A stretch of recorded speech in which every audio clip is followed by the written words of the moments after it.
Hey, welcome to the Bookening, the Spookening. Ooh. Another in our Halloween week of screams. Our creek, like Bone Creek of screams. Wait, what's a Bone Creek? Oh, Bones Creek. Yeah, Bones Creek. I was imagining instead like of week. A creek of bones. Ooh, that'd be scary too, though. I mean, it's not like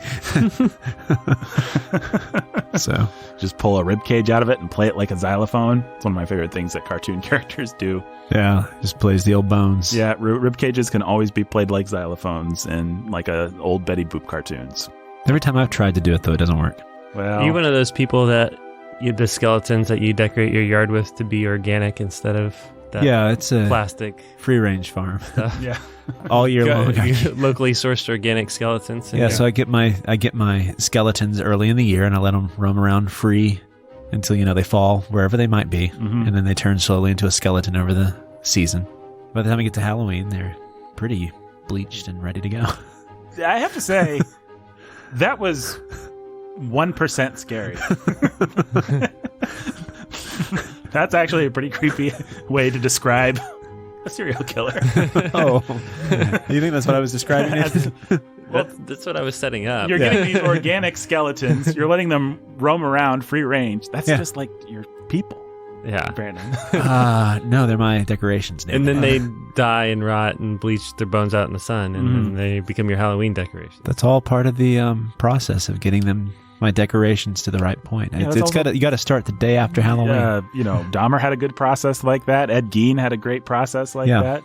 Yeah. Theirs were fine, but I'd say I've kind of You've perfected what they've done. You took what Dahmer and Ed Gein did. Well, they were novices but still. You're the Melville. We said Gene Wolfe was the Melville of yesterday of speculative fiction. You're the Melville of Halloween decorations. Halloween decorations. That's the way I like to look at it. Yeah. Make a heck of a jack-o'-lantern, too. Oh, yeah.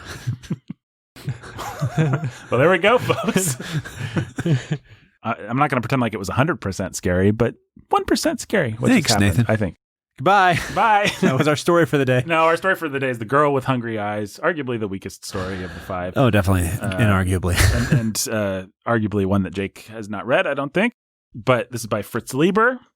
Fritz Leiber, another giant of the field, not somebody that Brandon would ever like. Brandon would probably like something, or at least get something out of Gene Wolfe if he tried it. But I think you talked me into trying it, yeah.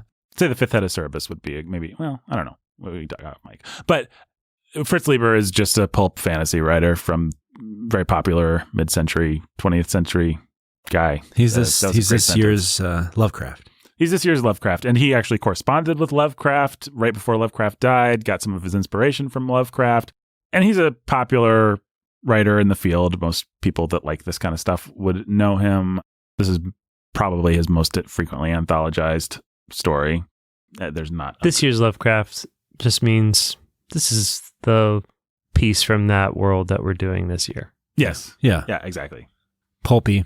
Yeah, this is like the pulpy fun. Obviously, they're Just not concerned. Clarifying because, before Nathan turned around and said he lived at the same time, I thought, oh, he must be a recent writer. I don't know. No, he actually died in 92, I think. So he I see, yeah. He spanned most of the 20th century. But yeah, he's pulpy. The story, you got a lot of the kind of sensational dialogue and the way that the story's told is just, it's more going for just entertaining and getting you drawn in than it is like the literary side. Why don't you introduce Jake to this, to conceit of this story, and hopefully Jake won't be so scared that he's scared out of his shoes. Hang on, let me read the first paragraph and see if I can figure it out. How about that?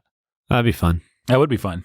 Can you read the first paragraph to our listeners so they can play along? All right, so we're dimming the lights. All right, folks, turn on some spooky music. The Girl with the Hungry Eyes by Fritz. Is it Leiber? It's spelled Leiber. Maybe it is Leiber. I don't know. It's probably Leiber. All right. I'll tell you why the girl gives me the creeps. Why I can't stand to go downtown and see the mob slavering up at her over on the tower with that pop bottle. Sorry. What? Can I start that over? Oh, please do. And by all means, more monkey sound effects. All right. I'll tell you why the girl gives me the creeps. Why I can't stand to go downtown and see the mob slavering up at her on the tower with that pop bottle or pack of cigarettes or whatever it is beside her. Why I hate to look at magazines anymore because I know she'll turn up somewhere in a brassiere or a bubble bath. Why I don't like to think of millions of Americans drinking in that poisonous half smile. It's quite a story. More story than you're expecting. It doesn't end up being more story than I was expecting. So she's a billboard? He's wrong. It's exactly as much story as you were expecting. So she's a billboard She's girl like or a she's, model? She's a model, yeah. Yeah. No, I haven't suddenly developed any long-haired Oh, we gotta throw that long hair into the... No, I haven't suddenly developed any long-haired indignation at the evils of advertising, the national glamour girl complex. That'd be a laugh for a man in my racket, wouldn't it? Though I think you'll agree there's something a little perverted about trying to capitalize on sex that way. But it's okay with me. This story touches on some deep issues.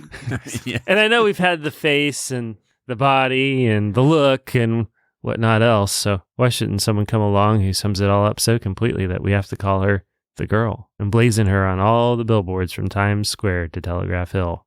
But the girl isn't like any of the others. She's unnatural. She's morbid. She's unholy. She's unnatural. Oh, She's unnatural. it's Okay. 1948, is it? And the sort of thing I'm hinting at went out with witchcraft? But you see, I'm not altogether sure myself what I'm hinting at beyond a certain point. There are vampires, and not all of them suck blood. Some of them.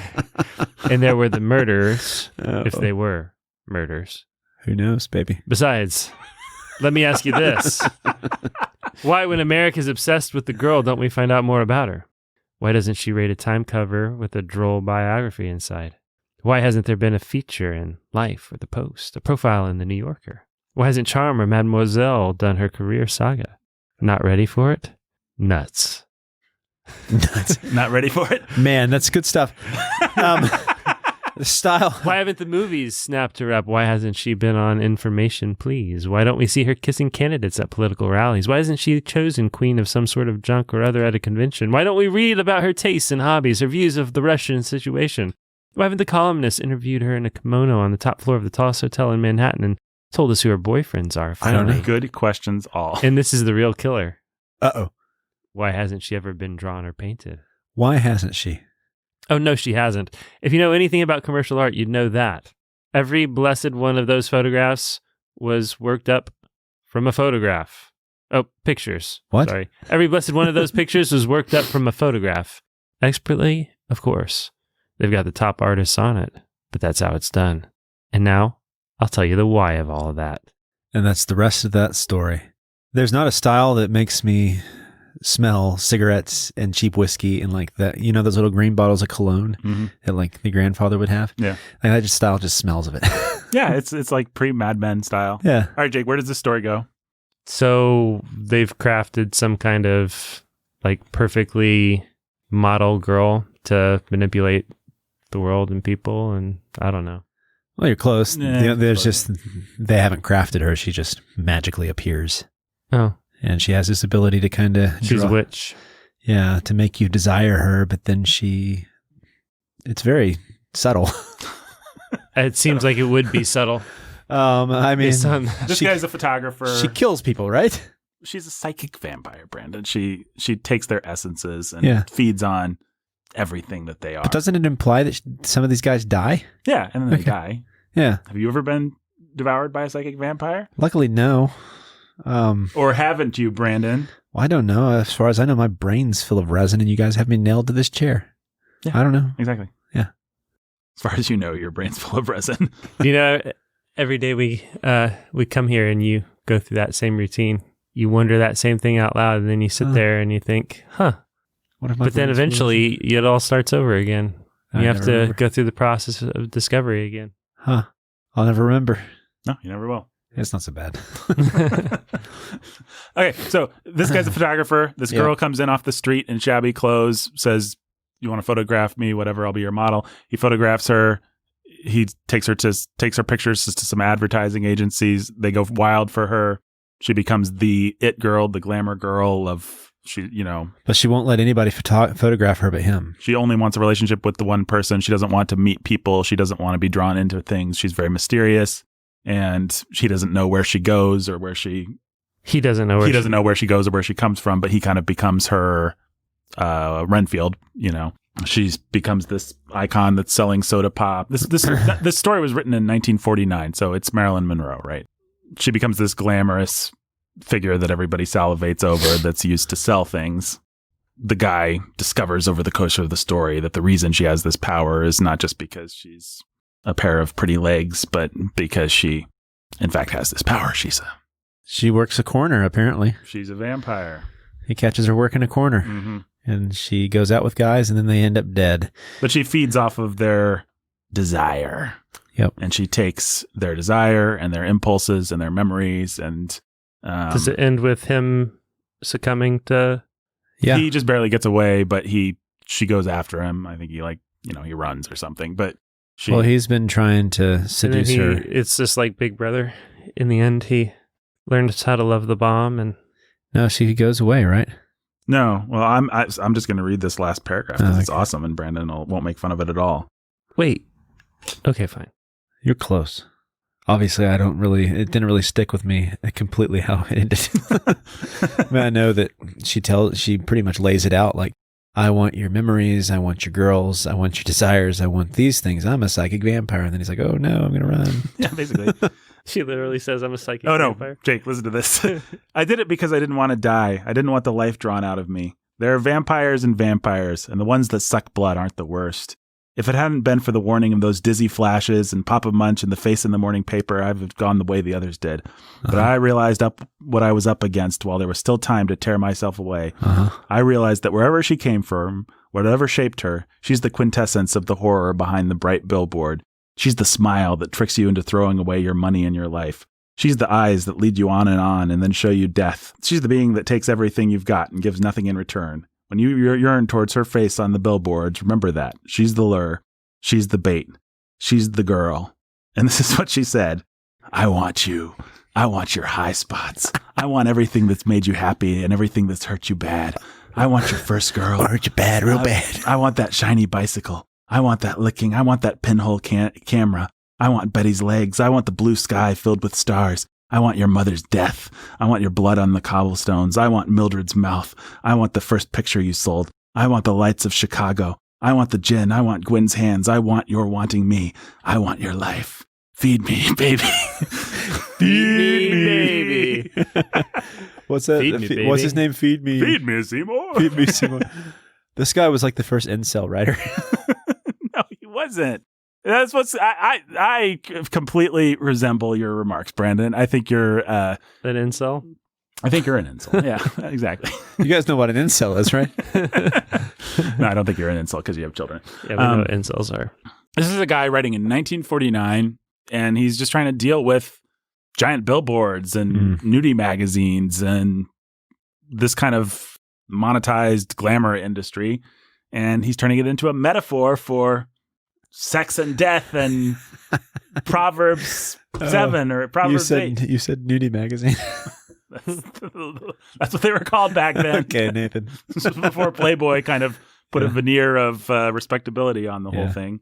Well, I think Raymond Chandler did it better. Wow. Put a veneer on nudie magazines? Yeah. That was all what that one book we read was all about, right? People in the nudie magazine business. Isn't that what they were in? Yeah, I think. Okay. Yeah. I'm not misremembering things. No. But what I like about I was giving your boy Chandler some praise, Nathan. Yeah, it felt. I'm sure Chandler really appreciated it, man. I'm sure. Okay. It wasn't meant to be an insult to him. Well, it was. Oh, okay. Even bringing him up Nathan in the takes those things very personally. Yeah. You mean for it to just bringing his name up in the same category as Franz Libner or whatever his name is. I don't ever want to talk about Raymond Chandler on this podcast again. Man, that's a sore spot. Listen, somebody needs a therapist. Yeah, your read of this story is wrong, sir. Fritz Leiber. He's a man of ideas. A man of ideas. It's a story of ideas. It fits into the same category. I can see why he would be in the same category as like. So this is actually where I can definitively say that here's a good example of, you know, even though this whole, we talked about last time about how the story of ideas, this isn't really my cup of tea because I don't like to think too much about things. Right. Gene Wolfe is definitely better than this guy. Yay. And Chandler towers above both of them. Yeah. Chandler is definitely not a writer of ideas.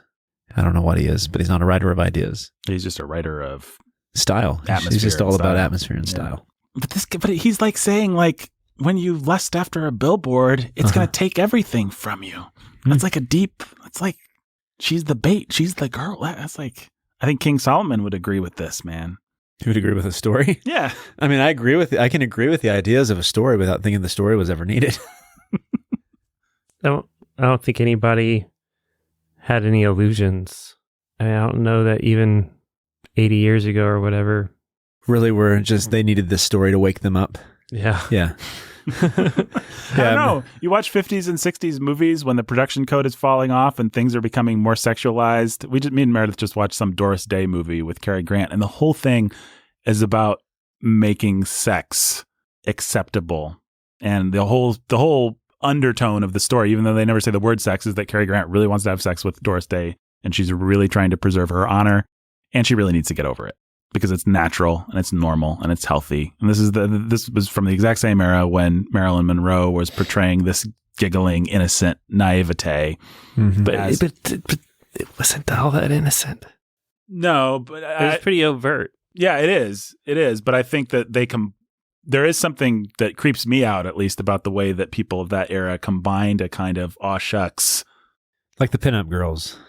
Like, models today, if you see a random pinup girl today, not that you should, but if you do, they have dead eyes and they don't smile. They look like vampires, you know? Ever since somewhere around the 90s with that whole heroin chic movement, our models actually look like about what they are. But there is something about the smiling, bubbly, innocent variety of decadence of that era that was nasty.